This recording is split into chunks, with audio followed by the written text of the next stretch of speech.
South Korea is in crisis, and it's not an economic one but a political crisis. South Korean lawmakers, they are demanding for President Yoon Suk Yeol to resign or face impeachment following his controversial declaration of emergency martial law in the country. Opposition parties in South Korea have begun impeachment proceedings against President Yoon Suk Yeol after his short-lived declaration of martial law. We start in South Korea, where President Yoon Suk Yeol is now facing growing calls to resign. That wound through downtown Seoul. The country's largest union organized the march and says members will strike until President Yoon resigns. Now, this move of declaring a martial law in the country was announced in a surprise televised address late Tuesday night, and it accused the opposition of South Korea of engaging in anti-state activities and anti-national activities, and also allegedly sympathizing with North Korea. Now, this declaration, however, was reversed after several hours. It further intensified the political crisis in South Korea. The president's address, it marked a dramatic escalation in the South Korean polity and South Korea's political discourse. It accused the opposition parties of paralyzing the government. President Yoon invoked martial law provisions which allowed the suspension of civilian governance and imposition of military rule during the national emergencies in the country. South Korea's government on the verge of collapse. It began late last night with a presidential announcement that shocked the country and the world. I declare martial law to protect the Free Republic of Korea from the threat of North Korea communist forces, to eradicate the despicable pro-North Korean anti-state forces that are plundering the freedom and happiness of our people. But the startling fact here is that several hours after announcing martial law, this decision was abruptly reversed. And this thing has drawn criticism from various quarters of the country, especially the lawmakers, who view this declaration as an abuse of power by the president of South Korea. Now, all the details about this particular crisis in South Korea we'll be trying to understand in this particular session. Hello, my name is Preetpal Singh and you are watching Perspective.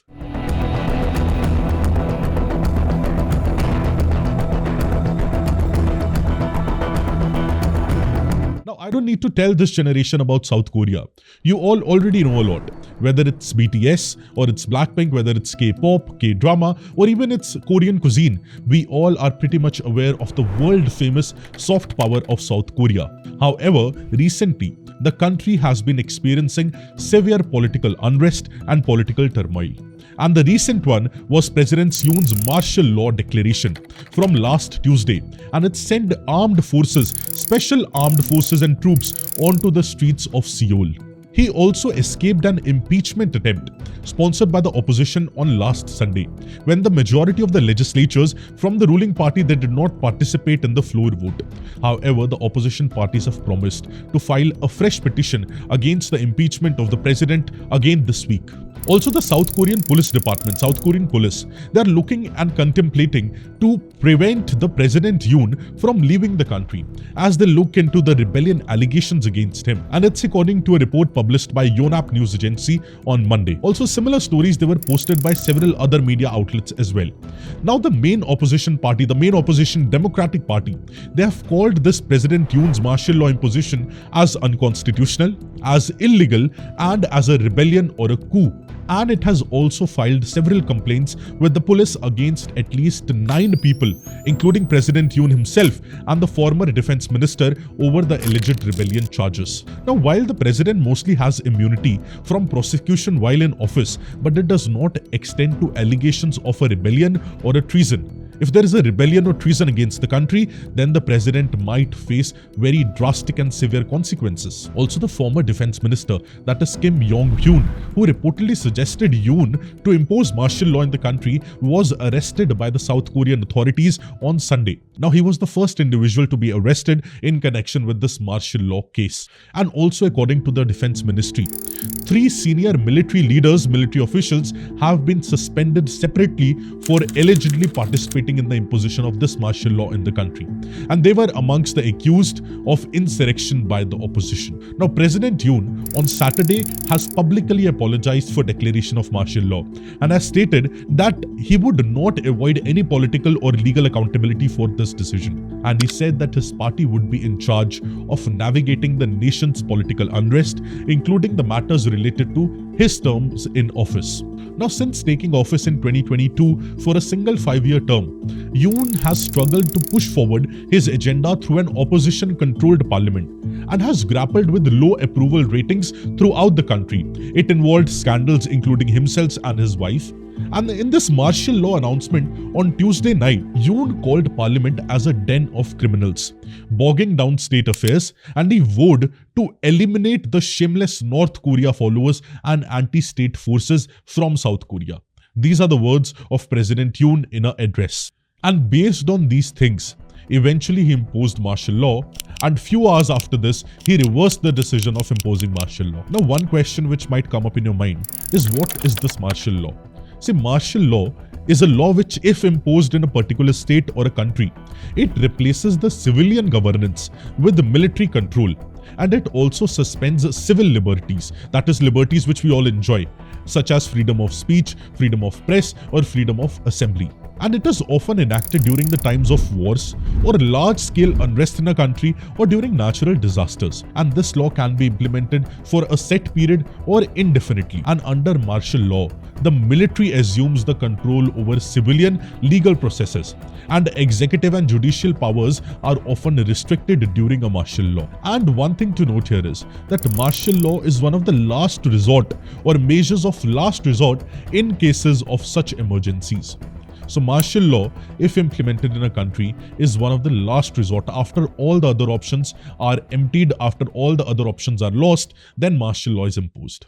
Now, coming specifically to South Korea.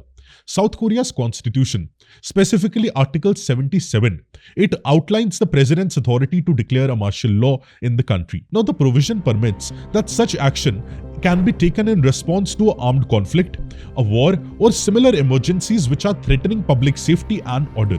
And it also allows restriction on civil liberties, civil rights, including the freedom of speech and judicial independence in the country, when extraordinary martial law is declared in the country. And as we all know, that President Yoon of South Korea, last Tuesday, he imposed martial law. And hours after this, he reversed it. And because of this, there have been allegations against the president of South Korea for treason and for conspiring against the country. And which is why South Korea's police on Wednesday has raided the office of President Yoon Suk-yeol, days after his declaration of the controversial martial law. Now, according to a news agency Yonhap, the purpose of this police raid into his office is to determine his role in implementation of this martial law and in imposition of this martial law, and if these actions amounted to insurrection, a crime which does not carry any presidential immunity in South Korea and which can even carry a death penalty, even for the president. Which is why a special investigation unit of the South Korea's police has carried out multiple raids in the presidential office and other agencies of the government. Also, earlier in the day, South Korea's Prime Minister Han Duck-soo has said that he blames himself for not stopping the emergency martial law, which was declared by the president last week. It was reportedly published by a news agency, Newsys. And this raid, which is ongoing in the president's office, this news came soon after Yoon's former defense minister, Kim Yong-hyun, attempted suicide while in custody in Seoul. Now, we all know that former defense minister was arrested last week in relation to this martial law implementation, and he was admitted to a detention center, and where he attempted suicide, but he was survived. So he is currently in a stable condition as per the official reports. Also, this raid on the president's office comes hours before the main liberal opposition, that is Democratic Party, submits a new motion to impeach the president after the martial law declaration has plunged the South Korea country into a crisis. The first impeachment attempt on Saturday, it failed because of the ruling party boycotting the vote. And now they have applied for a fresh vote of confidence which will impeach the president of South Korea. Now, after last week's impeachment, it fell through. The leader of Yoon's Conservative Party has pledged to arrange his stable exit from the politics, his stable exit from the power. He said that the party will coordinate with the cabinet members over the state affairs and that Yoon will be sidelined from the duties during a transition to an early election. Which is why the political party of Yoon is considering sidelining Yoon from all the political responsibilities and from power as well, and it will pave a way for holding fresh elections in South Korea. Now, since we are aware of martial law implementation in South Korea, let us also take example of India. And is there any sort of martial law which can be implemented in India or not? So India's constitution does not explicitly grant the government the authority to declare a martial law. However, there is one article, Article 34 of Indian Constitution. It merely provides Parliament with the power to legitimize actions taken under martial law and to indemnify those who are responsible. Now, during the British colonial era before 1947 in our country, martial law has been imposed in our country several times, and it was invoked under the Defence Acts in 1915. Of 1939 as well, most notably after the unrest following the Jallianwala Bagh massacre in 1919. However, there have been several judicial rulings, including the Supreme Court of India's decision in Puttasamy versus Union of India case, where the Supreme Court of India emphasized that the protection of certain fundamental rights even during emergencies would be there in our country, unlike South Korea. So unlike South Korea, martial law in India, if implemented, if enacted, must comply with the constitutional safeguards and also judicial scrutiny. Now, martial law is not just a problem with South Korea. It is a very contentious issue, very debatable issue throughout the whole world. In Ukraine, martial law was imposed on 24th February 2022. Following Russia's invasion of Ukraine. The measure has been extended approximately 10 times, delaying both the 2023 legislative and 2024 presidential elections in the country, as elections cannot take place during any martial law. Now, Myanmar also has been under martial law in numerous regions since a military coup happened on February 1st of 2021, which ousted the democratically elected National League for Democracy. And as of early 2023, Myanmar's military has extended martial law to 50 townships across several regions in Myanmar, including Yangon and Mandalay. Also, Ecuador, as a country, has also declared a martial law in January 2024. President Daniel Noboa has imposed a 60-day emergency measure to counter the escalating gang violence, deploying the military to stabilize the region, stabilize the country. So this shows that martial law implementation in the world is not new. Numerous occasions, numerous countries have imposed martial law at different times, including our neighbors as well. Now let's come back to South Korea. The political fallout after President Yoon's actions continues to unfold in the region. Opposition leaders, they have labelled his declaration as a misuse of constitutional powers by the president, and also public sentiment is growing increasingly critical against the president.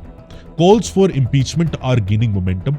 There have been several efforts of impeachment for president as well, and it is leaving the president in a very precarious situation. Now, whether he steps down or faces a full-fledged impeachment, a formal impeachment, this process is yet to be seen. But his reversal of martial law situation or declaration has significantly weakened his political standing in the country and in the political party as well.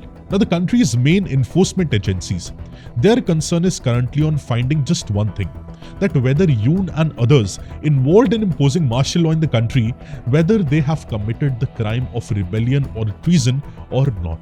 Several top ministers from Yoon's cabinet, they are being investigated for their role in deploying security forces to the National Assembly to block lawmakers from voting to lift the martial law decree. And as South Korea grapples with this political turmoil, the global conversation around the use of martial law, it remains divisive as ever. So whether martial law should be imposed in a country or not, and under what circumstances, this issue is currently very highly being debated in the whole world. Now let me know your views in the comment section, and I hope you gained a new perspective from the session. All the very best and have a beautiful day. Thank you.